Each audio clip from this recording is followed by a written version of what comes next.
Annette King. Thank you, Mr Speaker. What a disappointment.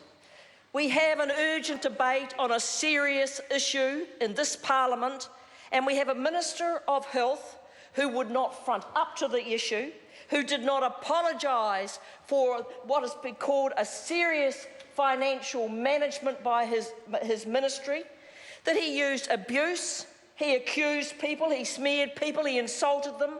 And I have to say it was one of the most pathetic performances I have seen from a minister in a long time. And maybe the chair of the Health Select Committee might like to teach the minister something about contrition, because that's what was needed today, was contrition, well, maybe even absolution, but he wasn't going to get it until he faces up to the problems that was of his making at the end of the day. And all the minister could say is, they made a mistake. Well, that is not how this story unfolds. And I'll just say to the Associate Minister, who has just sat down, he made a better speech than his minister. He'd probably make a better minister, but he wasn't informed on this issue, because it was not PwC that found out about the mistakes. It wasn't PwC, it was Treasury who found the mistakes. And it was Treasury who said there must be an independent inquiry into what went wrong in the ministry. And I have to say, when I heard the Director-General of Health on the radio this morning saying that he had asked for an inquiry, he wasn't telling the truth. And I have the documents here to show that it was Treasury, it was the Secretary of Treasury who went to the Ministry of Health and the Director-General and said there must be an independent inquiry. And I want to ask this, Mr Speaker, why did they not go to the Auditor-General? The Auditor-General is the agency, the person that carries out the investigation into our government agencies. They provide the Health Select Committee with a report into the financial management each year. Why didn't they go to the Auditor-General? And I know the answer to it. Because from the very beginning, this has been a terrible cover-up. A cover-up of what they call a mistake. Let's look at the facts. $24 million is what it was going to cost to do a fit-out within the Ministry of Health. And in 2014, the then Acting Director-General, who is now the Director-General, came to the ministers and said the $24 million, 2014 this is, said the $24 million for the fit-out we can do from our own reserves. From the cash reserves we have and our forecast cash reserves, we don't need any money. And so the ministers said, go ahead. And then we come to 2015. And in February 2015, the Director-General tells the new Minister of Health, oops, we made a mistake. We actually haven't got the reserves. We're going to need to put in a bid for $18 million of money to cover it. The Minister said today he's known since February. Treasury in their papers release said they weren't told till March. What sort of government management is this? The government agency that has oversight over money wasn't told till March that there was no money in the cash reserves to pay for this fit-out. So I don't know what was going on in their minds, but what happened next is interesting. Because Treasury then sent a very strongly worded memo to the Minister of Finance, to the Minister of Health, the Associate Minister of Finances, and said that they were very worried. They said we would never have supported this bid had they known that they didn't have the cash reserves to pay for it. And what they have said this wouldn't have been supported by Treasury and have exposed, this is the words they used, have exposed a serious failure of financial management within the ministry that is being investigated and needs to be addressed.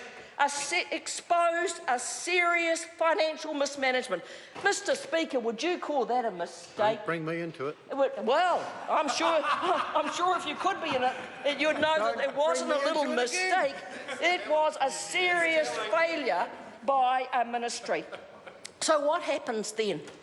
You have the Minister of Health, who is now aware of the problem, there is then a report that is commissioned because Treasury said there must be an investigation. You have the ministry get PwC to do it. And then you hear from Treasury a little later on saying they are very worried about it because they don't think that the report, when they see it, is going to actually fix the problem. They have grave doubts that it is going to fix the problem. They say the report outlines there were failures in governance, capital planning, documentation, reporting, engagement, particularly with key stakeholders like Treasury.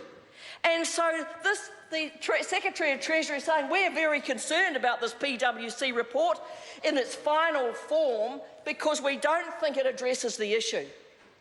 Well, that report was put out in June last year. Were the Select Committee, when we did our financial review, told there had been a problem within the Ministry of Health with financial management? No, we were not. We were not told, and I believe that's a cover-up. We ought to have been told there had been an issue, this is how they had addressed it, and these were the recommendations, and this is what they were doing. No, we were not told. And the Minister had that report from June, from the beginning of June. And you know how we know about it today and why we're having a debate? One line in a Treasury report seen by a researcher in Labor said a report from Treasury on financial management in the Ministry of Health. And we put in an official information request, and what came out was all this stuff. I have to say, Treasury released it with alacrity. With alacrity. In fact, people are really surprised that the information provided was even provided. Budget sensitive, budget secrets, advice to ministers. It was provided because Treasury was so angry about what happened. So that report, the Minister knew about, the Treasury knew about, the Ministry of Health knew about, the Minister of Finance knew about. The Minister of Health, if he was a good minister, would have fronted up and would have said there's been a problem. I have made sure they address this problem. I have had a report. I'm making sure all the recommendations are addressed. Here it is. And so through an official information request, it was released a couple of days ago, actually at the end of last week. Mr. Speaker, why didn't the Minister front up? And I believe this is a cover-up. They did not believe we would ever find out about this mismanagement because PricewaterhouseCoopers, we didn't know they'd even had an inquiry. We didn't even know there was a report. This House has been treated appallingly. The Select Committee's been treated appallingly. It should have been in the annual report, you're quite right. It should have been in the financial investigation and the financial statements from the ministry, and they sat there and said nothing to us and treated us like fools. And that was with the backing of the Minister of Health, because a minister who was really on top of his game, and I won't say the word, he would have come forward and fronted up to the issue, and he would have had our respect. He did not. And I have said that the Director General ought to offer his resignation.